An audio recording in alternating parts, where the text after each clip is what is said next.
Hi everyone, my name is Austin Garcia. I'm an MS3 at Ross University School of Medicine and an ambassador for Match Your Resident.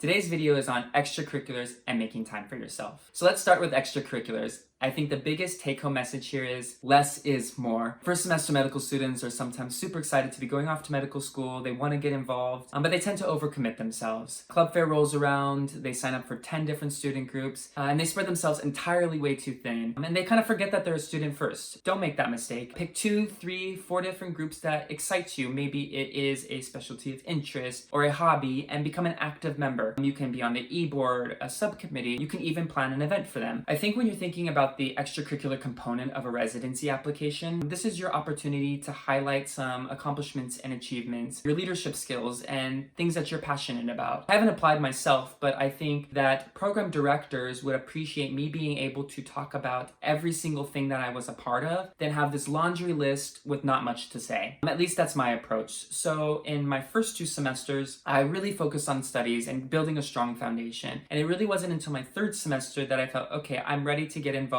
and become an active member in something. What I became excited about was student government. So I ran and was elected ambassador. I then became vice president and president in my last term. And people often ask me, like, how did you do that? The time commitment and the responsibility, your studies. And what I say is, it is absolutely doable. What I did was I built out my study schedule, everything that I had to do academically on a calendar. And then I layered on top of that all of my extracurricular involvements. For example, I had a policy where I responded to all my emails within a 24-hour period. And the way I did that is I blocked off an hour in the morning or an hour in the evening just to respond to emails. Or, we had meetings a couple times a week. I would just build that into my study schedule. And, obviously things come up and you have to shuffle things around, but I think that gives you kind of like a solid place to start and some structure. You're able to do both successfully that way. I think this kind of transitions into making time for yourself, right? We can't be 100% school, but we can't be 100% fun, or we'll never pass. These extracurriculars give you that opportunity, right? You can hang out with some friends, do things that aren't school related, maybe. For me, I needed also a little bit more than that. I